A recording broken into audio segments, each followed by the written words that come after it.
ഇന്ന് colour paper വെച്ചിട്ട് flower ആണ് കേട്ടോ നമ്മൾ ഉണ്ടാക്കാൻ പോകുന്നത്. അപ്പോൾ hello, welcome back to my channel. ഞാൻ റെഡും യെല്ലോയും കളർ പേപ്പറിന് എടുത്തിരിക്കുന്നത്. ഒരു പേപ്പർ ഇതുപോലെയൊക്കെ നാലായിട്ട് മടക്കി അതിനുശേഷം അത് തിരിച്ച് നാലായിട്ട് മടക്കി വെച്ചിട്ടുണ്ട്.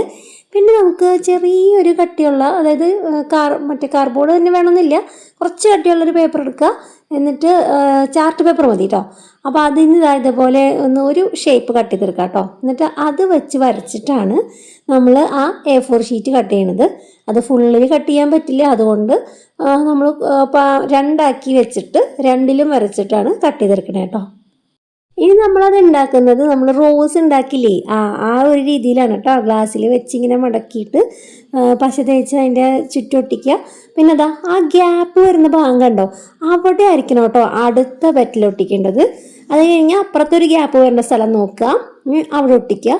അങ്ങനെ ആ ഗ്യാപ്പുകൾ നോക്കിയിട്ട് അടുത്ത റൗണ്ട് ഒട്ടിക്കുക കേട്ടോ. അത് മതി.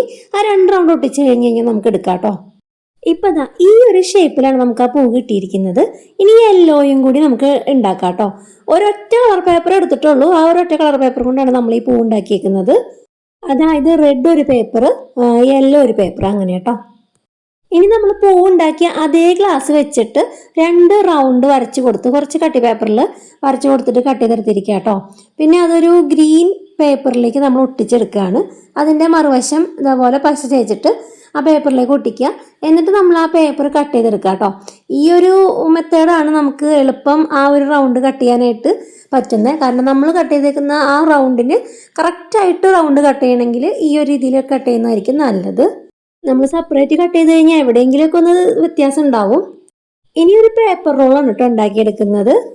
ഗ്രീൻ കളർ പേപ്പർ ഉണ്ടെങ്കിൽ എടുക്കാം. എൻ്റെ കയ്യിൽ ഗ്രീൻ കളർ ഇച്ചിരി കട്ടി കുറഞ്ഞ പേപ്പറാണ് ഇരിക്കുന്നത്. അതുകൊണ്ട് കുറച്ച് കട്ടിയുള്ള വൈറ്റ് കളറാണ് കേട്ടോ ഞാൻ എടുത്തിരിക്കുന്നത്. ഇനി അതിൽ കളർ അടിച്ച് കൊടുക്കണം. ഇനി നമ്മൾ കട്ട് ചെയ്ത് വെച്ചിരിക്കുന്ന ആ റൗണ്ട് ഷേപ്പിലേക്ക് ടിഷ്യൂ പേപ്പർ ഒട്ടിച്ചു കൊടുക്കുക കേട്ടോ. ആദ്യം ഒരു ടിഷ്യൂ പേപ്പർ എടുക്കുക, അതിൻ്റെ അതിലേക്ക് കുറച്ച് പശ തേച്ചിട്ട് ഇതുപോലെ ഒന്ന് ചുരുട്ടിയെടുക്കുക. നമുക്ക് അതിൻ്റെ സെൻറ്ററിലുള്ള ഒരു പൂമ്പൊടിയില്ലേ, അതാക്കാനാണ് കേട്ടോ. അപ്പോൾ ടിഷ്യൂ പേപ്പർ കറക്റ്റ് ഒരു പരിപരുത്തൊരു രീതിയിലാക്കിയിട്ട് ഇങ്ങനെ അവിടെ ഒട്ടിച്ചു കൊടുക്കുക. ഇനി നമ്മൾ ബ്രഷ് പെണ്ണാണ് എടുക്കുന്നത്. ഞാനൊരു ബ്രൗൺ കളർ എടുത്തു. അത് ഞാൻ ജസ്റ്റ് ഇങ്ങനെ ഒന്ന് ടച്ച് ചെയ്ത് കൊടുത്തു. അതിന് ശേഷം വെള്ളമല്ലേ, അതിങ്ങനെ സ്പ്രേ ചെയ്ത് കൊടുക്കുക കേട്ടോ. അപ്പോൾ നമുക്ക് ആ കളറ് ആ ടിഷ്യൂ പേപ്പറിലേക്ക് ഒന്ന് സ്പ്രെഡായിട്ട് കിട്ടും.